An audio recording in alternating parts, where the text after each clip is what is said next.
Ẹ jẹ́ ká gbàdúrà. Ọlọ́run a dúpẹ́ lọ́wọ́ yín. Olúwa gbé yín ga. Olúwa gbé yín ga. Olúwa gbé yín ga. Olúwa gbé yín ga. Olúwa gbé yín ga. Olúwa gbé yín ga. Lord, we lift you high. Lord, we worship your name. Lord, we praise your name because you are worthy to be praised. The Bible says it is a good thing to give thanks to the Lord. No matter what we are, it's a good thing. No matter how much shele, it's a good thing. Lord, we give you all the glory because it is good for us to praise you. Lord, we lift you high. We worship your name. We worship your name. We worship your name. We worship your name. We worship your name. Adúpẹ́ lọ́wọ́ yín fún wa láàyè mi wa lónìí. Ògo ni fún orúkọ yín. Ògo ni fún orúkọ yín. Ògo ni fún orúkọ yín. Ògo. Olúwa ẹ gbọ́ ọpẹ́ wa. Olúwa ẹ gbà yín wa. Olúwa ẹ gbọ́ ọpẹ́ wa. Olúwa ẹ gbà yín wa. Àti àwọn tá a wà ń bí àtàwọn tó ń wò wá, a dúpẹ́ pé àlàáfíà la wà lónìí. Àlàáfíà wa ò di fíafíà. Jésù ẹ ṣeun o. Jésù ẹ ṣeun o. Jésù ẹ ṣeun o. Jésù ẹ ṣeun o. Ọpẹ́lọpẹ́ yín tẹ́ ṣaláàbò wa. Ògo ni forúkọ yín lókè ọ̀run. Olúwa ẹ gbọ́ ọpẹ́ wa. Olúwa ẹ gbà yín wa. Ọlọ́run mímọ́, a fẹ́ lọ nínú ọ̀rọ̀ yín lónìí lórúkọ Jésù. Olúwa ẹ mí sí wa. Bíbélì wípé ó rán ọ̀rọ̀ rẹ̀, ó ní ó sì mú wọn lára dá. Ó wá ní ó gbà wọn kúrò ní ìparun wọn. Olúwa rán ọ̀rọ̀ rẹ̀ sí wa. Olúwa rán ọ̀rọ̀ rẹ̀ sí wa. Jẹ́ kó mú wa lára dá. Jẹ́ ó gbà wá kúrò ní ìparun. Níbi tá a ti ń bá ṣìnà, ọ̀rọ̀ rẹ̀ jẹ́ ó mú wa padà. Jẹ́ kí ọ̀rọ̀ rẹ̀ mú ìmọ́lẹ̀ wá. Jẹ́ kí ọ̀rọ̀ rẹ̀ kó mú ìmọ́lẹ̀ wá. Jẹ́ ó tún ayé wa ṣe. We have the understanding that wherever your word is, there is power. Lord, let there be power. Lord, let there be transformation. Your word transform, your word lightens. Lord, this very word this evening, let it lighten our paths. In the name of Jesus. Let it transform us. In the name of Jesus. Let it transform us. In the name of Jesus. Let your word restore us. In the name of Jesus. Let your word redeem us. In the name of Jesus. And at the end of this word, let us have every cause to glorify your holy name. For in Jesus' mighty name we are prayed. Amen. In Jesus' name. A kí gbogbo wa kú ìrọ̀lẹ́ òní. A dúpẹ́ lọ́wọ́ Ọlọ́run fún orí ọ̀fẹ́ tó fún wa láti wà níbí lẹ́ẹ̀kan sí. Olúwa ṣeun.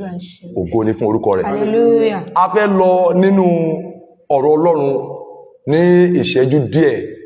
Ọ̀rọ̀ náà tá a pè ní great light. Òun la pè topic ọ̀rọ̀ náà. Ìmọ́lẹ̀ ńlá. Great light. Ìmọ́lẹ̀ ńlá. Máa fẹ́ gbogbo àwa tí à ń gbọ́ wa nírọ̀lẹ́ yìí kí a fi ọkàn bá ọ̀rọ̀ Ọlọ́run yìí lọ torí ó máa ṣe ọkàn wa ní rere. Àmín. Ó máa ṣe ẹ̀mí wa ní rere. Àmín Jésù. Ọ̀rọ̀ náà la pè ní ìmọ́lẹ̀ ńlá, great light.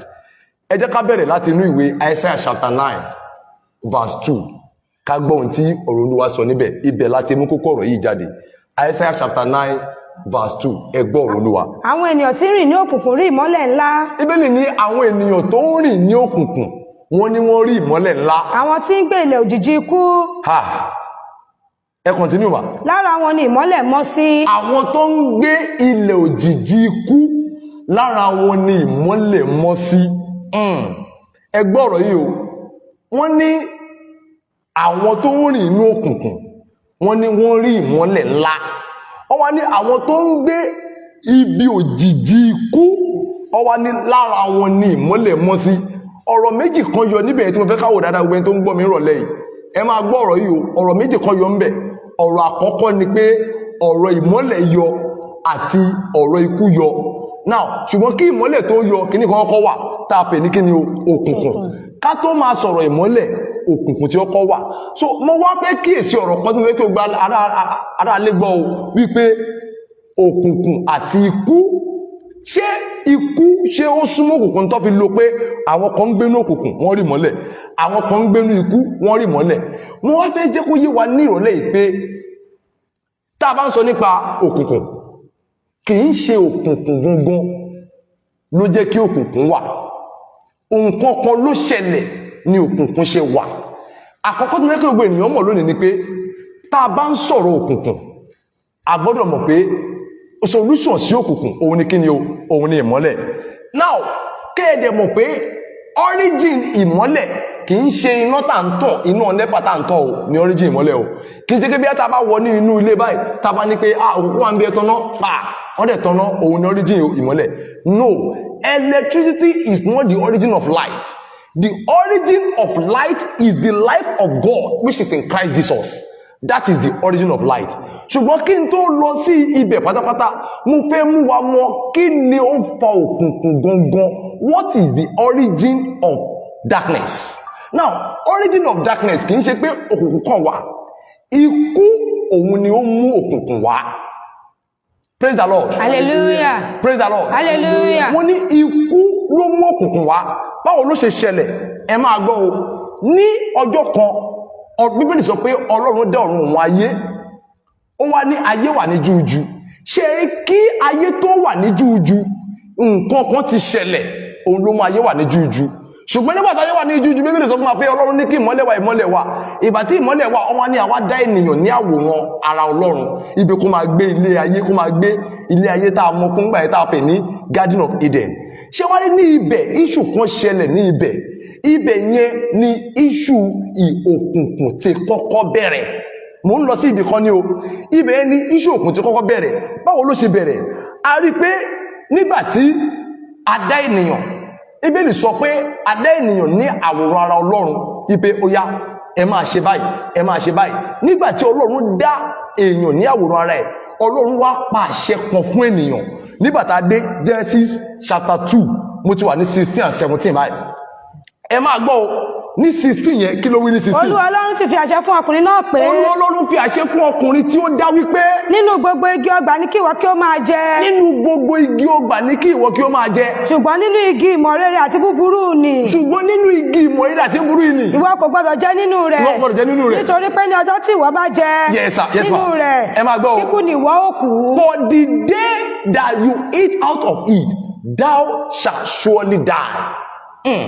Ẹ máa gbọ́ ọ̀rọ̀ yìí o, kì í ṣe pé bóyá èèyàn ò kú o. Àwọn èèyàn rò pé àṣebí wọ́n lé Ádámù kó òun ọgbà àṣebí kò kú. In fact, Ádámù kú ní ọjọ́ yẹn lójú ẹsẹ̀. Ṣùgbọ́n màá sọ bó ṣe kú yẹn fún wa. Ṣé rí nígbà tí Ọlọ́run fún ní instruction yìí, kọ́lọ́run tó fún instruction yìí, Ọlọ́run fún Ádámù ní nǹkan márùn-ún kan tó jẹ́ pé ó ní kó gbà kó máa fi ṣayé nílé ayé yìí. Ṣùgbọ́n nígbà tí Ádámù jẹ èso yìí, nǹkan márùn-ún ló kò láyé Ádámù. Nǹkan àkọ́kọ́, Ọlọ́run fún Ádámù ní ògo rẹ̀. Ìyẹn ni mo pè ní God gave him his nature, his glory. Ọlọ́run fún ní ògo ẹ̀, ó fún ní glory ẹ̀, wípé máa lo ògo mi. So ó ní ògo bíi ti Ọlọ́run. Ìyẹn wà ní Genesis 1:26. Ìkejì ni pé Ọlọ́run fún ní likeness ẹ̀. Wípé wà bí mo ṣe wà. What is his likeness? His likeness is his character, his righteousness. So Ọlọ́run fún ní òdodo ẹ̀. Ó fún ní bí ìwà bí Ọlọ́run ṣe ń wùwà. Ó ní bẹ́ẹ̀ náà ni kó ṣe máa wùwà. Ó di méjì. Ìkẹta ni pé Ọlọ́run fún ní dominion. Ọlọ́run fún ní àṣẹ, authority and dominion, wípé máa pàṣẹ lórí àwọn nǹkan yìí, máa ṣe nǹkan báyìí, máa ṣe nǹkan báyìí, n tó bá wí bẹ́ẹ̀ ló ṣe máa ṣe. Ìkẹrin ni pé Ọlọ́run fún ní ìwà láàyè ẹ̀. Bíbélì sọ fún wa pé ní ìrọ̀lẹ́ in the cool of the day, wípé Ọlọ́run máa wá, a máa bá ènìyàn sọ̀rọ̀, wọ́n á jọ máa sọ̀rọ̀, wọ́n á jọ máa rìn. That is his presence. Ọlọ́run fún ní presence ẹ̀, wípé máa jẹ́ máa bẹ́ẹ̀ lọ, èmi àti ẹ àjọ wà ní. Ìkarùn-ún ni pé Ọlọ́run fún ní ẹ̀mí ẹ̀ ni Ọlọ́run fún. He gave man his life. Ṣùgbọ́n lójijì bí ènìyàn ṣe jẹ èso yìí, Bíbélì sọ fún wa pé nǹkan márùn-ún ni ó lose at a time. Márùn-ún yẹn, these 5 important things, òun ló jẹ́ kí a pe ènìyàn ní ènìyàn kó rí bí Ọlọ́run ṣe rí. Ṣùgbọ́n bó ṣe jẹ́ kíní báyìí, ènìyàn lọ straight. Kíní yẹn lóòótọ́ ó wà ní physical life báyìí, ṣùgbọ́n gbogbo nǹkan márùn-ún yìí ló ṣe kíní o ló kò ń bẹ̀. Bó ṣe jẹ́ nǹkan márùn-ún yẹn, ó kò láyé, ó sọ ògo nù, ó sọ ìwà láyé nù, ó sọ àṣẹ nù, ó sọ ẹ̀mí ẹ̀nù lọ́dọ̀ Ọlọ́run. Bẹ́ẹ̀ náà ni ó sọ ìrírí sí Ọlọ́run tó jẹ́ ó sọ nù. ó ṣe ní láàánú pé márààrún yìí ní ènìyàn sọnù. So ìgbà tẹ́nìyàn sọ márààrún nù òun lòkùnkùn dé. So tá a bá ń sọ nípa òkùnkùn, òkùnkùn kì í ṣe òkùnkùn gangan. Darkness is a byproduct of death. Ikú tí ènìyàn kú ń bí òun ló mú òkùnkùn wá. Gbogbo nǹkan márààrún yìí ló tọ ìmọ́lẹ̀ sínú ayé ènìyàn, ṣùgbọ́n lójijì tí nǹkan márààrún yìí lọ òkùnkùn wọlé. Kí ló fà á? Torí ó kú. So ikú ló mú òkùnkùn wá, kì í ṣe pé òkùnkùn kọ̀ wá bẹ́ẹ̀. Gbogbo ẹ máa gbọ́ mi dáadáa. Ikú ló mú òkùnkùn wá. So kí á mọ̀ lónìí pé tó bá ń sọ nípa darkness is absence of glory, absence of righteousness, absence of dominion, absence of praise of God, and absence of light of God. Nǹkan pè ní darkness nìyẹn. Òkùnkùn ṣe ohun tá a rí báyìí pé bóyá ó kọ̀ ṣubú mi rárá. Ẹlòmíì báyìí ojú ẹ̀ méjì ló là báyìí, ṣùgbọ́n ó wà nínú kíni o, ó wà nínú òkùnkùn torí kò sí ìmọ́lẹ̀ Ọlọ́run fún un, kò sí wàláyé Ọlọ́run fún un, kò sí àṣẹ Ọlọ́run fún un, kò sí ògo Ọlọ́run fún un. Inú kí ló wà yẹn o? Inú òkùnkùn ló wà. So ikú ló mú òkùnkùn yìí wá. Ikú tí Ádámù kú ní ọjọ́ wọn ni òun ló mú òkùnkùn yìí wá. Bíbélì sọ pé níjọ́ tí ìwọ bá jẹ èso yìí ní kíkú ni ìwọ yóò kú. Ìgbà tó jẹ èso yìí tí àwọn kìíní ìsá lọ, ibẹ̀ ni ikú ti dé. Ikú ló wá mú òkùnkùn wá. Ìgbà tí òkùnkùn wá, òkùnkùn wá bẹ̀rẹ̀ sí ní borí ènìyàn. Praise the Lord. Hallelujah. Praise the Lord. Hallelujah. Òkùnkùn bẹ̀rẹ̀ sí ní borí ènìyàn. Now tá a bá ń sọ nípa ikú tó mú òkùnkùn ìwà, ṣé rí ikú gangan? What is death? Death is not actually somebody lose his life physically. No, that is beyond physical losing of life. Please, everybody should hear this. Death is beyond physical losing of life. Why? How will I define death? Death is two things. Death is a quality of life and location of life. Ibi tí èèyàn wà àti bí èèyàn ṣe wà, òun ló ń pè ní death gangan really tí Ọlọ́run mè ní báyìí. Kì í ṣe pé torí pé bàbá kan ti kú nísìnyí báyìí, adébẹ̀ láti pé ó kú. Bàbá tó kú yẹn kò mean pé ó kú gangan. Physical death ló kú yẹn, kò tí ì kú ikú mi. Ikú mi tó ṣe wà. So ikú mi wà based on ibi tó máa dé sí, based on ibi tó máa lọ, location tó máa wà. Òun ni kìíní yẹn. Tẹ́ ẹ bá wo ìwé orin kérúbù ń sọ fún wa nínú ìwé orin wa kan, ó ní Jésù yíyè títí ayé, ó ní ẹ̀rù kú ò bá ní mọ́. Ẹ jẹ́ ká wo verse 1 àti verse kan bẹ̀. Ó ní Jésù yé títí ayé. Ẹ máa gbọ́ o. Ẹ̀rù ikú kò bá ní mọ́. Jésù yè nítorí náà. Jésù yè nítorí náà. Ìsà òkú kò ní pamọ́. Ìsà òkú kò ní pamọ́. Hallelujah. If you come and bet to funny to me, it's a very important place. Ó ní Jésù yè fún wa ló kú. Jésù yè fún wa ló kú. So tó mì pé kì í ṣe kọ́mọ́ bí Jésù ṣe yè àti yè kì í ṣe ọ̀rọ̀ ikú physical kọ́ ló matter. But gbogbo ikú ibì kan tẹ̀ wá ń bẹ̀ nínú wo nìyẹn. Ẹ jẹ́ nǹkan wo nìyẹn fún wa níbì kan. Ẹ máa gbọ́ ó ní almost the last verse. Ó ní Jésù ó ní Jésù yè èyí dájú. Ikú àti pa òkùnkùn kì yóò lè yani kúrò nínú ìfẹ́ ńlá Kristi. Yíyà wá kúrò báyìí kọ́ ni physical death mean. Physical death nìkan yà wá kúrò. Ìgbà tó ní last stanza, ó ní Jésù yè gbogbo ìjọba lọ́run àti ayé di tirẹ̀. Ẹ jẹ́ kí a máa tẹ̀lé. Ní stanza mi, ó ní Jésù yè látòní lọ. Ikú jẹ́ ọ̀nà sí ìyè. Gbogbo èèyàn ẹ wò mí, tá a bá kú, ikú kò jẹ́ bend sí ibi tá à ń lọ ni. Ikú ò kì í ṣe end. Death is a bend and not the end. So tá a bá ń sọ nípa ikú tó wà níbí báyìí, it's just the absence of righteousness, absence of dominion, absence of glory of God. Òun ni ikú tí Ádámù kú, kì í ṣe pé finally náà ló kú bẹ́ẹ̀ yẹn. So tá a bá ń sọ ikú physical máa yí wa síbì kan ni. So death is not actually losing one's life, but losing the quality of life tó ń gbé láyé yìí báyìí. O lose ẹ, o bọ́ sí ayé mi. So ayé mi wá lè jẹ inú hell àbí kó jẹ́ inú heaven, ìkúnlẹ̀ ló máa jẹ́. Ṣùgbọ́n quality of life àti location tó bá wà òun ló mátà. Ọ̀pọ̀lọpọ̀ àwọn tó kú ń bí tó bá ti kú nu Kristi wọn ò kú o torí wọn ò ní kú ikú kejì. Ṣé ẹgẹ́sì kan tí mo sọ báyìí wọn ò ní kú torí wọn ò ní kú ikú kejì. But níbi báyìí a rí pé Ádámù kú nípa tí àwọn nǹkan márùn-ún yìí ó lọ lára ẹ̀. Ṣùgbọ́n lójijì Ọlọ́run wá wò pé ṣé bí màá jẹ́ kéèyàn wà nìyí ipe ẹnìkan ó dẹ̀ jẹ́ kí ẹni tí mo dá kó lù sí nǹkan márùn-ún tí mo fún wa sí yìí.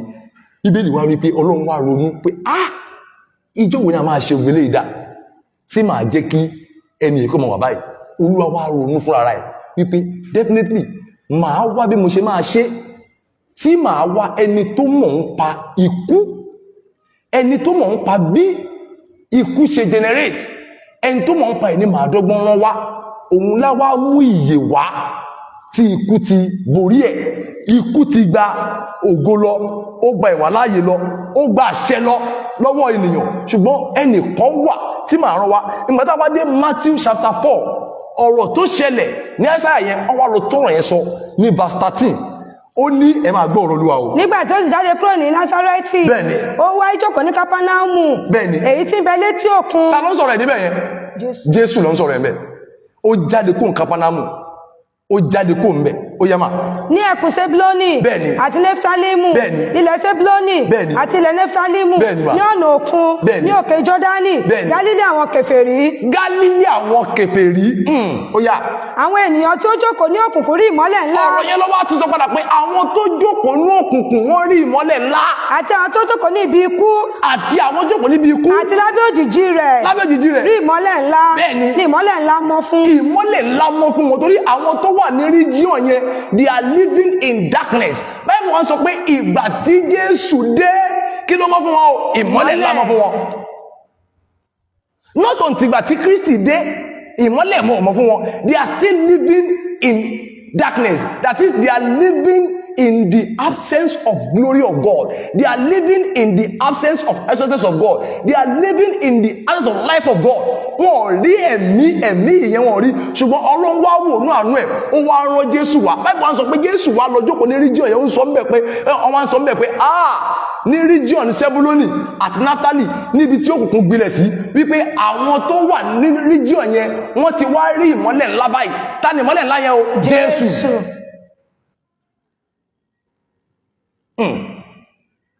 Igbe wọ́n ti rí ìmọ́lẹ̀ ńlá yìí because tọ́lọ́ ń wò ní pé báwo mo ṣe máa ṣe kìíní tí máa jẹ́ kí ìfẹ́ mi fún ènìyàn kó wá parẹ́ bẹ́ẹ̀. Bíbélì sọ nínú ìwé John chapter 3 ó ń tọrọ pé Ọlọ́run fọlá yìí tó bẹ́ẹ̀ gẹ̀ ó fọ́ bí ẹ̀kọ́ ṣe fún wa. Ó ní nítorí pé ẹni tó bá bàbá kó ṣe kí ni o kó lè ní iyè torí inú ẹni yìí ni ìyè wà. Ìgbà tá a bá dé chapter 1 John ọ̀rọ̀ wa jẹ́ yóò ń bẹ̀ pé ibi tí mo fẹ́ kí wá ti kíyèsí ni tá bá ń sọ nípa òkùnkùn tá bá ń sọ nípa ibi ìbà ilẹ̀ ká ti kíyèsí wípé ìgbà tí awádé John ó wá sọ mẹ́ pé ní àtètè kọ́ṣe ní ọ̀rọ̀ wà. Bíbélì ní ọ̀rọ̀ wà pẹ̀lú Ọlọ́run, ó ní Ọlọ́run dì ní ọ̀rọ̀ náà. Ṣé ẹ rí ọ̀rọ̀ tó ń sọ yẹn? Jésù lọ̀rọ̀ o. Ẹni tó wà látètè kọ́ṣe tó mọ̀ ń pa ikú òun ló lè ṣẹ́gun ikú. Ọlọ́run ti rí pé Jésù mọ̀ ń pa ikú. Ìgbà tí ó fẹ́ dá ènìyàn, Jésù wà ńbẹ̀. Ó ní mo wà ńbẹ̀ bí oníṣẹ́. Jésù wà ńbẹ̀. So ìgbà yẹn ni wọ́n sọ pé ní àtètè kọ́ṣe ọ̀rọ̀ pẹ̀lú ó ní Ọlọ́run sí ọ̀rọ̀ náà. Ó ní oyè ní sọ́mà. Ní àtètè kọ́ṣe ní ọ̀rọ̀ wà. Bẹ́ẹ̀ni mà. Ọ̀rọ̀ sì wà pẹ̀lú Ọlọ́run. Ẹ máa gbọ́n lọ́kà. Ọlọ́run sì ní ọ̀rọ̀ náà. Ọlọ́run ní ọ̀rọ̀ náà bẹ́ẹ̀ni. Òun náà ni ó wà ní àtètè kọ́ṣe. Jésù ló ń sọ̀rọ̀ ẹ̀ ó yá mà. Pẹ̀lú Ọlọ́run. Bẹ́ẹ̀ni. Nípasẹ̀ rẹ̀ ni a ti dá ohun gbogbo. Bẹ́ẹ̀ni. Lẹ́yìn rẹ̀ a kò sì dá ohun kan. Àti ikú àti ìsà òkú nípasẹ̀ láti dá ó mọ̀ ń pa ẹ̀. Jésù mọ̀ ń pa ẹ̀ láti ìdírísì wáyé tó jẹ́ pé àṣì nǹkan lẹ́yìn ẹ̀ òun ló ṣe jẹ́ Jésù náà ni wọ́n rán wá pé kó mú ìyè padà wá, ìyè tí ikú ti borí ẹ̀ torí ẹni tí ó mọ ojú ọ̀nà lálẹ́ ránṣẹ́. Ó yá mọ́ mi. Nínú rẹ̀ ni ìyè wà. Ó yá mà. Ìyè náà sì ni ìmọ́lẹ̀ aráyé. Ẹ̀dùn ẹjá sọ̀rọ̀ nọmba 4 yìí. Nínú ẹ̀ ni ìyè wà. Nínú ta ni o? Nínú Jésù. Nínú Jésù ni ìyè wà. Ìyè náà sì ní kí ni o? Ìmọ́lẹ̀ aráyé. Nǹkan tí ọ̀rọ̀ yìí ń dẹ́kun sọ fún wa gbogbo ènìyàn gbọ́rọ̀ yìí o. Ohun tó sọ fún wa ni pé ẹnikẹ́ni tí ò bá ti ní ìmọ́lẹ̀ Jésù kò ní ìyè nínú. ò kọ̀ọ̀kan ọ̀rọ̀ church kò kọ́ ọ̀rọ̀ ìgbà tí mo ti wà ní church tí ò bá ti ní ìmọ́lẹ̀ Jésù kò sí ìyè nínú rẹ̀. Ẹni sọ díẹ̀ mọ́ mi. Ìmọ́lẹ̀ náà sì mọ́lẹ̀ nínú òkùnkùn. Ẹ gbọ́ ọ̀rọ̀ yìí o, ìmọ́lẹ̀ náà mọ́lẹ̀ nínú òkùnkùn. Òkùnkùn náà kò sì borí rẹ̀. Òkùnkùn sì borí rẹ̀. Ìmọ́lẹ̀ wo ló mọ́lẹ̀? Ìmọ́lẹ̀ Jésù. Ìmọ́lẹ̀ Jésù. Jésù mọ́lẹ̀, òkùnkùn lè borí ẹ̀. Ó borí Ádámù lóòótọ́, òkùnkùn lè borí Jésù. Torí Jésù mọ origin of death. Jésù mọ ohun tó fà á. Jésù mọ̀ pé ọ̀rọ̀ ikú yìí nígbà tá a dá Ádámù ṣẹ̀ ní ikú yìí wá. Ó dẹ̀ mọ̀ pé ẹni tó kọ̀ sí ẹ̀ṣẹ̀ Ádámù, Lúsíférì, Sátánì ni. Ó dẹ̀ mọ̀ pé Jésù ti wà nígbà tí Lúsíférì náà fẹ́ dẹ́ṣẹ̀. Lúsíférì ló fa ohun tó ṣẹlẹ̀ ní chapter 1 Genesis verse 2 wípé ayé wà ní jújú ó ṣófo. Ẹ̀ṣẹ̀ Lúsífà ló jẹ́ ká ayé wà ní jújú kó ṣófo ń bẹ́ẹ̀. Ọlọ́run wá ní pé mi ò lè ṣe nǹkan kan àfi kí ìmọ́lẹ̀ padà, torí ẹ̀ṣẹ̀ tiẹ̀ ti mú òkùnkùn wá, àfi kí ìmọ́lẹ̀ padà ní ìmọ́lẹ̀ padà. Gbogbo kíní ní Jésù wà wí ẹ̀ ló jẹ́ pé Jésù gangan la rán wá kó lè wá expose iṣẹ́ òkùnkùn gbogbo. Kó lè wá expose ẹ̀. Ó ní for this reason the Son of God was manifested to destroy the works of the devil. Ẹni sọ mọ́ mi. Ọkùnrin kan wà tí a rán láti ọ̀dọ̀ Ọlọ́run wá. Bẹ́ẹ̀ ni mà. Orúkọ ẹni tí ń jẹ́ Jòhánù. Ẹ wọ́n máa gbọ́. Máàlù yìí John ni àrùn wa látọ̀dọ̀ Ọlọ́run. Kí ló wá sọ fún wa? Òun náà ni a ti rán fún ẹ̀rí. Ẹni tó ń kọ̀wé yìí ni o, àwa rán fún ẹ̀rí pé kí ó lè ṣẹlẹ́rìí fún ìmọ́lẹ̀ náà. Kó ṣẹlẹ́rìí fún ìmọ́lẹ̀ wo kó ṣẹlẹ́rìí fún Jésù. Jésù ni ìmọ́lẹ̀ ńlá. Àwa rán Jòhánù pé Jòhánù ìwọ síwájú Jésù wá sáyé. Kó o lè ṣẹ̀rí pé ẹnìkan ń bọ̀ tó jẹ́ ìmọ́lẹ̀ ńlá. Ẹni sọ mọ́ mi. Kí gbogbo ènìyàn kí ó lè gbàgbọ́ nípasẹ̀ rẹ̀. Kí gbogbo wa lè gbàgbọ́ nípasẹ̀ ìmọ́lẹ̀ ńlá yìí. Ó yẹ mà. Òun kì í ṣe ìmọ́lẹ̀ náà. Jọ́ọ̀nù kì í ṣe ìmọ́lẹ̀ ńlá yẹn o. Ṣùgbọ́n àrùn wa láti ṣẹlẹ́rìí fún ìmọ́lẹ̀ náà. Àrùn wa láti ṣe ẹlẹ́rìí fún ìmọ́lẹ̀ ńlá yẹn ni. Ìmọ́lẹ̀ òtítọ́ tí ń bẹ. Bẹ́ẹ̀ ni mà. Ìmọ́lẹ̀ òtítọ́ ń bẹ. Bẹ́ẹ̀ ni. Tí ń tàn. Bẹ́ẹ̀ ni. Ìmọ́lẹ̀ fún olúkúlùkù ènìyàn. Tó wá sí ayé. Ẹ̀dùn o, gbogbo ẹni tó ń gbọ́ mi nírọ̀lẹ́ mo fẹ́ kẹ́ gbọ́ ọ̀rọ̀ yìí. Níbi ìbáyìí ni junction ọ̀rọ̀ yìí pọ̀ sí jù. Wípé ó ní ìmọ́lẹ̀ òtítọ́ ń tàn. Ó ní that is the true light. Mo like English yẹn gan. That is the true light. Only that lighted every man that cometh to the world. Bible kan sọ pé that illuminate every man. Tó mean pé tí o bá wá sílé ayé yìí, tí o bá àti ìfìgbà kan receive illumination Kristi, ayé asán ni ayé náà. Hello, gbogbo ènìyàn gbọ́rọ̀ yìí. Ọ̀rọ̀ mo wà ní church fún 15 years. Mo wà ní church fún 13 years. Church ló bí mi sí. Wọ́n lè bí ẹ sí church kó o má ní Jésù nú. Wọ́n lè bí ẹ sí church kó o má ní ìmọ́lẹ̀ nú. Church kọ́ ló ń fúnyàn ní iyè. Jésù ló ń fúnyàn ní iyè. Gbogbo ènìyàn gbọ́ mi o. What did I say? Church cannot give you life. Jesus is the owner of life. Jesus is the giver of life. The church máa pattern ẹni kò lè fún ẹ ní iyè. Ó dìgbà tí o bá fi ayé rẹ fún Jésù Kristi Olúwa kó o tó ní ìmọ́lẹ̀ nínú. Christian ni mọ́ mi. Christian daddy mi. That does not make you a Christian. Because Christianity is not actually a religion. Christianity is the life of God in Christ Jesus. It's not a religion. It's a supernatural manifestation of Christ's life. Nǹkan pè ní Christianity nìyẹn. Bible sọ fún wa kí màtọ́ máa fún wọn ní Christianity wọ́n sọ fún wa pé ẹ̀sìn tí ẹ̀sìn sìn yìí ẹ̀sìn yìí a máa jẹ́ Christianity wọ́n sọ bẹ́ẹ̀ o wọ́n ní wọ́n rí wọ́n ní wọ́n sọ pé ìwà wọn dàbí ti Kristi so any ìwà tí ò bá jẹ́ ti Kristi is not a Christian. Mo fẹ́ kí n dàbí Jésù nínú ìwà pẹ̀lẹ́ kò sẹ́ni tó gbọ́dọ̀ bínú lẹ́nu lẹ́kọ̀ọ́ that is I want to become behaving like Christ. Christianity is not a religion. Kì í ṣe pé ẹ̀sìn wo lẹ̀ ń sìn ẹ̀sìn Christianity is a life of God. Ẹ̀mí Ọlọ́run tó wà nù Kristi tó wá fún wa ní iyè òun ló ń pè ní Christianity. So ọ̀rọ̀ pé mọ́mì mi ẹ̀sìn wo ló ń sìn Christian ṣé o ti bá Jésù ní ayé fún Jésù báwo mọ́mì mi Christian ni wọ́n dáàdì mi Christian ni wọ́n ìgbàgbọ́ ló bí mi sí kò sí bó ṣe lè bí ẹ sí ìgbàgbọ́ tó ò bá tí ìfẹ́ ayé ẹ fún Jésù ò ní ìmọ́lẹ̀ nínú o meanwhile ibi báyìí wá parí ẹ̀ ó ní ìmọ́lẹ̀ ńlá kan wà tó mọ́lẹ̀ fún gbogbo ènìyàn ẹni tó bá wálé ayé tí ìmọ́lẹ̀ yóò bá mọ́lẹ̀ fún ó ṣe ayé wá ní kíní ẹ̀ o ní tó ń sọ nìyẹn wípé ẹni yẹn kò tí ìwáyé tó pé o kó ká má lè wáyé asán àfi ká rìsíìfù ìmọ́lẹ̀ Kristi ó bá kò sí ohun tó lè pè é, wọn ò bá pè é ní ìwọ ni oníkìní kan, ìwọ lórí, ó bá jẹ́ bọ́ lọ́nkà báyìí ní chọ́ọ̀chì gan, tó ò bá tí ìfìgbà kan fi ayé rẹ fún Jésù Olúwa kí ìmọ́lẹ̀ yẹn wá, inú òkùnkùn ló sì ń rìn. Òun ló yẹ sọ pé àwọn tó ń rìn inú òkùnkùn wọ́n rí ìmọ́lẹ̀ ńlá. In tó máa ṣe lọ́wọ́lọ́wọ́ báyìí ni pé kó yọ̀ǹda kíní yẹn fún Jésù Kristi. Kéèsì kan ṣẹlẹ̀ nínú Bíbélì tó interest mi gan, it's a very interesting case. Kí n fi conclude ọ̀rọ̀ yìí, òun ló wà ní John chapter 9 verse 1 to 5. Kéèsì ọmọkùnrin kan, ọ̀nà ọmọkùnrin yẹn wọ́n ní ojú ẹ̀ fọ́. Ṣẹ́rí ọ̀rọ̀ yìí is very interesting deeply. Ẹ bá mi ka chapter 9 verse 1 to 5. Bí ó sì ti ń kọjá lọ, bẹ́ẹ̀ni mà, ó rí ọkùnrin kan tí ó fọ́jú láti ìgbà ìbí rẹ̀ wá. Àwọn ọmọ ẹ̀yìn rẹ̀ sì bi léèrè wípé olùkọ́ni, ta ní dẹ́ṣẹ̀, ọkùnrin yìí ni tàbí àwọn òbí rẹ̀ tí a fi bí ní afọ́jú? Jésù dáhùn pé kì í ṣe nítorí tí ọkùnrin yìí dẹ́ṣẹ̀ tàbí àwọn òbí rẹ̀, ṣùgbọ́n kí a lè fi iṣẹ́ Ọlọ́run hàn lára rẹ̀. Ibẹ̀ ló interest mi jù. Òbí ẹ̀ kọ́ ló dẹ́ṣẹ̀, òun kọ́ ló dẹ́ṣẹ̀, ká lè fi iṣẹ́ Ọlọ́run wọn lára ẹ̀. That is, God want to put what wọ́n kọ́ sí Monique is a practical example of darkness to light. Wípé kẹ́ ẹ lè mọ̀ pé kò dá kéèyàn máa gbé inú òkùnkùn, kí n lè manifest. Ẹ mọ̀ pé níbi báyìí ohun tó ṣẹlẹ̀ níbi àgọ́ ni pé a fi Jésù wọn gangan gẹ́gẹ́ bí ìmọ́lẹ̀. Jésù ẹsẹ̀ kàdí ẹ̀ sí, ó sọ̀rọ̀ kan fún bẹ́ẹ̀. Èmi kò lè ṣe aláìṣeṣẹ́ ẹni tí ó rán mi. Ẹ máa gbọ́ o. Nígbà tí í ṣe ọ̀sán, òòrùn ń bọ̀ wá, nígbà tí ẹnìkan kì ó lè ṣe iṣẹ́. Ẹ kàdí ẹ̀ sí. Níwọ̀n ìgbà tí mo wà ní ayé, èmi ni ìmọ́lẹ̀ ayé. As long as I am in the world, I am the light of the world. Ẹ má wọrí ẹni máa ríran torí pé ó pàdé kí ni o, ó pàdé ìmọ́lẹ̀.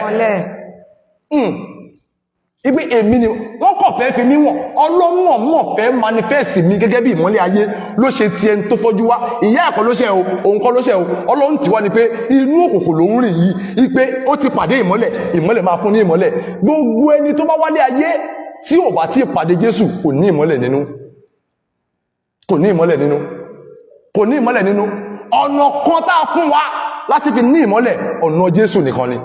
Ẹnikẹ́ni tí ò bá tí fi ìgbà kan jẹ́wọ́ Jésù ní Olúwa àti Olùgbàlà, tí ò tí fi ayé rẹ̀ kankan fún Jésù pé Jésù mo fayé mi fún ọ, mo fayé tẹ̀mí fún ọ, ọ̀dọ́ àgùntàn tó kún fún mi. Tẹ́ ẹ̀ bá tí ì ṣe bẹ́ẹ̀, ẹni ò ní ìmọ́lẹ̀ nínú.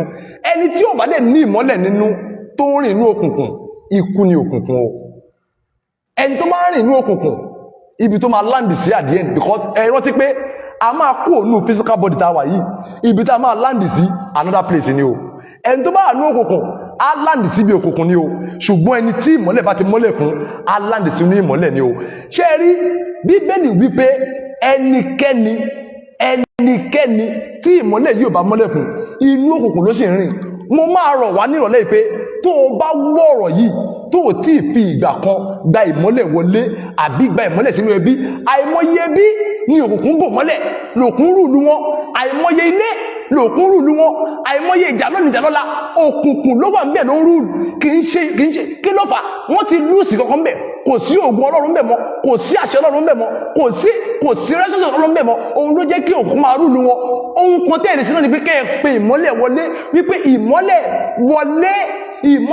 wọlé sínú ilé wa, wọlé sínú ayé wa. Mo máa rọ̀ wá gbogbo ẹni tó ń bọ̀ ìrọ̀lẹ́ yìí bá a ṣe máa conclude yìí, ẹ gbàdúrà pé mo nílò ìmọ́lẹ̀. You need light, because without light you can't be what God wants you to be in life. Without light you can't achieve purpose. Without life your living is in vain. Without life the reason behind your living is in vain. Ìmọ́lẹ̀ gbogbo ló ń mú nǹkan wá. Ọlọ́run fẹ́ ṣiṣẹ́, kò lè ṣiṣẹ́ yẹn àgbà tó ní let there be light. You need light. So advice mi nírọ̀lẹ́ yìí ni pé gbogbo èèyàn tó ń gbọ́ mi, ẹ pe ìmọ́lẹ̀ wá. Mo ti fẹ́ sọ̀rọ̀ kan ní pàtàkì. Tá a bá rí ẹni tó ń gbọ́ báyìí tí ò tí ì fi ìgbà kan pe Jésù wá sínú ayé ẹ pe Jésù nírọ̀lẹ́ yìí. Ẹ sọ pé Jésù Olúwa wọ inú ayé mi wá gba ọkàn mi. Inú òkùnkùn ni mò ń rìn. Gbogbo wàhálà tó wà ní ẹ̀yẹn, òkùnkùn ní wàhálà yẹn. Ẹnìkan ló pọ̀ sí wàhálà yẹn, òkùnkùn ní. Wá ní Jésù máa bọ̀, pa orúkọ mi rẹ́ kò ní ìwé ikú, kọ orúkọ mi sínú ìwé ìyè, torí ìyè ló mú wá. Gbà mí lágbàtàn, má jẹ́ kí n máa bá lọ báyìí. Gbà mí lágbàtàn, torí ọ̀rọ̀ kan wà tó fọ́nì sí mi gan. mo fẹ́ sọ fún wa ká tó gbàdúrà ẹni tí a bá bí ní ẹ̀kan ṣoṣo ẹ̀ẹ̀mejì ló máa kú o kí o gbọ́ dáadáa tá a bá bí ẹlẹ́ẹ̀kan ṣoṣo ẹ̀ẹ̀mejì ló máa kú ṣùgbọ́n tá a bá bí ẹlẹ́ẹ̀mejì wà kú lẹ́ẹ̀kan ìtumọ̀ ẹ̀ ni pé if we give birth to you once you will die twice ẹni tí a bá bínú obìnrin tí kò bá di àtúnbínú Kristi ẹ̀ẹ̀mejì ló máa kú á kú physical á kú second death Bíbélì sọ ní Revelation pé èyí sì ni ikú kejì wà o ṣùgbọ́n ẹni tá a bá bí lẹ́ẹ̀mejì báwo la ṣe ń bí ọ lẹ́ẹ̀mejì mọ́mì ẹ bí ẹ sáyé nígbà tí o bá Jésù pàdé o di àtúnbí òun ni ìbí ẹ̀ẹ̀mejì tá a bá bí ẹ lẹ́ẹ̀mejì bẹ́ẹ̀ ẹ̀kan ló máa kú ikú ẹ̀kan wo ni ikú physical death ṣùgbọ́n tó bá kú ń bí is a bend not your hand o bend ni ikú jẹ́ ọ̀nà sí iye ni kì í ṣe òpin ẹ̀ so gba Jésù lÓlúwa pé ìmọ́lẹ̀ wọlé jẹ́ kó fún ẹ ní ìmọ́lẹ̀ jẹ́ kó fún ẹ ní ìyè torí tó bá kanlẹ̀kùn ayé rẹ pé ó yá lónìí ṣé inú òkùnkùn là á bá ẹ àbí inú ìmọ́lẹ̀ là á bá ẹ ọjọ́ kan bọ̀ wọ́n máa kanlẹ̀kùn kò ní sí ìfarapamọ́ wọ́n máa béèrè ẹ̀mí tó fún ẹ lọ́wọ́ ẹ ṣùgbọ́n tó bá bá nínú òkùnkùn ayérayé òkùnkùn nìyẹn ṣùgbọ́n kó bá ẹ ní ìmọ́lẹ̀ ló dájú kó lè lo ayérayé lọ́dọ̀ Kristi. Bí a bá sì rí ẹnikẹ́ni tí a kò kọ orúkọ rẹ̀ sínú ìwé ìyè. Wọ́n máa gbọ́ Revelation yẹn o. Revelation wọn ní tá a bá rí ẹnikẹ́ni tí a kò kọ orúkọ rẹ̀ sínú ìwé ìyè. A sọ sínú adágún iná. Ó ní a sọ sínú adágún iná. Ẹnikẹ́ni tá a bá sọ orúkọ rẹ̀ sínú ìwé ìyè, a sọ sínú adágún iná. Mo fẹ́ rọ̀ wá ẹ gbàdúrà pé inú òkùnkùn tí mò ń rìn yìí Olúwa mú mi kúrò ńbẹ̀. Parúkọ mi rẹ́ kúrò ní ìwé ikú. Orúkọ mi sínú ìwé ìyè kí n má lè wọnú adágún iná. Jésù máa bọ̀ wá gba ọkàn mi wá gba ayé mi ògo ní forúkọ Olúwa bẹ́ẹ̀ ṣe ń ṣe bẹ́ẹ̀ Jésù máa gbà yín lágbàtọ́ ẹ̀rí Ọlọ́run ẹ̀rí ìyanu ẹ máa ní ayọ̀ ẹ máa ní ayọ̀ ẹ máa ní ayọ̀ ẹ ní kúbọ̀ tayọ̀ ẹ ní kúbọ̀ tayọ̀ ẹ ní kúbọ̀ tayọ̀ ògo ní forúkọ Olúwa ẹ jẹ́ àgbàdúrà méjì mẹ́ta ẹ pe orúkọ Jésù níbikíbi tẹ́ wà ẹ sọ pé Ọlọ́run ìmọ́lẹ̀ jẹ́ kí ìmọ́lẹ̀ ó tàn sí ayé mi jẹ́ Olúwa lé òkùnkùn jáde kí ìmọ́lẹ̀ ó wọlé àdúrà ní orúkọ Jésù ní orúkọ Jésù ní orúkọ Ọlọ́run ìmọ́lẹ̀ ní òkùnkùn jáde jẹ́ kí ìmọ́lẹ̀ ó tàn Lord of light let there be light let there be light let there be light let there be light let there be light let there be light let there be light gbogbo ayé tó wà ní jújù ẹ gbàdúrà bíbélì sọ pé ayé wà ní jújù ó ní ó ṣófo the world is in disarray is in chaotic condition ẹ gbàdúrà Olúwa jẹ́ kí ìmọ́lẹ̀ ó tàn Lord let there be light Lord let there be light Lord let there be light ní òkùnkùn jáde Olúwa lé òkùnkùn jáde Olúwa lé òkùnkùn jáde Lord lé òkùnkùn jáde Olúwa lé òkùnkùn jáde Olúwa lé òkùnkùn jáde Olúwa lé òkùnkùn jáde Olúwa lé òkùnkùn jáde gbogbo ilé tó ń dàrú ìmọ́lẹ̀ tàn síbẹ̀ ilé tó ń dàrú ìmọ́lẹ̀ tàn síbẹ̀ ẹni ilé wa tó ń dàrú ìmọ́lẹ̀ tàn síbẹ̀ Jésù Olúwa wa ẹgbẹ́ ìkejì báyìí Bíbélì sọ pé nítorí ìdí ẹlọmọdún ṣe fara wọn láti lè pàṣẹ òkùnkùn run ẹ sọ pé gbogbo iṣẹ́ òkùnkùn ní àyíká àti àyídà mi Jésù pàṣẹ náà run àdúrà ní orúkọ Jésù ní orúkọ Olúwa Jésù iṣẹ́ òkùnkùn láyìíká àti àyídà Jésù parun iṣẹ́ òkùnkùn láyìíká àti àyídà Olúwa parun iṣẹ́ òkùnkùn láyìíká àti àyídà Jésù parun iṣẹ́ òkùnkùn láyìíká àti àyídà Jésù parun iṣẹ́ òkùnkùn láyìíká àti àyídà Olúwa parun ẹ gbàdúrà yìí àdúrà yìí wà important this is a very important prayer it is so important Lord destroy every works of darkness in the name of Jesus every works of darkness Lord destroy it Lord destroy it in the name of Jesus Lord destroy it in the name of Jesus Jésù Olúwa wa ẹgbẹ́ ìkẹta kẹfì sí prophetic ẹni pé gbogbo ìjì òkùnkùn tó ń jà mí ẹ dákẹ́ ní orúkọ Jésù the Bible say at the mention of that name let every knee bow ẹ gbàdúrà ní orúkọ Jésù Olúwa gbogbo ìjì òkùnkùn ẹ dákẹ́ àdúrà ní orúkọ Jésù ìjì òkùnkùn ẹ dákẹ́ ìjì ní ìdílé mi ìjì lórí iṣẹ́ ìjì lórí iṣẹ́ ìránṣẹ́ ẹ dákẹ́ ní orúkọ Jésù ẹ dákẹ́ ní orúkọ Jésù ẹ dákẹ́ ní orúkọ Jésù ẹ dákẹ́ ní orúkọ Jésù gbogbo ìjì dákẹ́ gbogbo ìjì dákẹ́ gbogbo ìjì dákẹ́ I rebuke you in the name of Jesus I rebuke you in the name of Jesus I rebuke you. Ó yẹ dákẹ́. Ó yẹ dákẹ́. Jésù pa ilé ẹnu mọ́ lónìí. Ó yẹ dákẹ́. Àmín. Ọlọ́run a dúpẹ́ agbẹ́yìnká. A fi ògo fún orúkọ yín. A dúpẹ́ lórí gbogbo àwọn tẹ́ ẹ ti yàn fún ara yín lónìí. Lórí àwọn tó gbọ́ ọ̀rọ̀ yìí tí wọ́n ń pe ìmọ́lẹ̀ sáyé wọn. Lórí gbogbo àwọn tí wọ́n ti gbà kan pe ìmọ́lẹ̀ ṣùgbọ́n tó ń pe báyìí. Lórúkọ Jésù Olúwa ẹ gbọ́ ọpẹ́ wa. Gbogbo àwọn tó ń pe ìmọ́lẹ̀ yìí ẹ̀yin náà tẹ́ wà nílé máa ṣàmì. Àwọn tó ń pe ìmọ́lẹ̀ yìí mo gbàdúrà ìmọ́lẹ̀ ó yá wọlé sí wọn lára. Àmín Jésù. Ìmọ́lẹ̀ ńlá ni ó yá wọlé sí wọn lára. Àmín Jésù. Òkùnkùn tó jí wọn ká yìí lórúkọ Jésù Olúwa jẹ́ kí ìmọ́lẹ̀ ó tàn sí. Àmín. Olúwa jẹ́ kí ìmọ́lẹ̀ ó tàn sí. Olúwa jẹ́ kí ìmọ́lẹ̀ ó tàn sí. Òkùnkùn tó jí wọn ká yìí mo gbàdúrà ìmọ́lẹ̀ tàn sí. Àmín.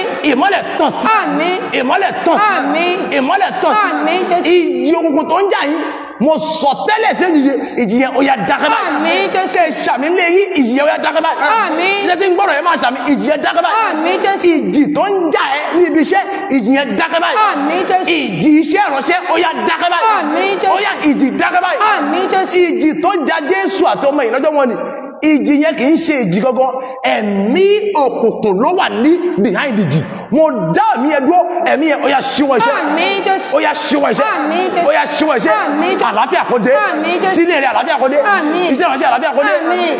ní fámìlì àlàáfíà kó dé Àmín. ayé rẹ àlàáfíà kó dé Àmín Jésù. iṣẹ́ òkùnkùn ẹ̀mí mọ́ ó yá bàṣẹ́ náà jẹ́ Àmín Jésù. ìmọ́lẹ̀ kó tàn Àmín. agbára ìmọ́lẹ̀ wọlé Àmín. agbára ìmọ́lẹ̀ wọlé Àmín. agbára ìmọ́lẹ̀ wọlé Àmín. gbogbo ẹ̀yin tẹ́ fẹ́ yé fún Jésù lónìí ẹ máa rí ìyanu Àmín. mo ní ẹ máa rí ìyanu Àmín.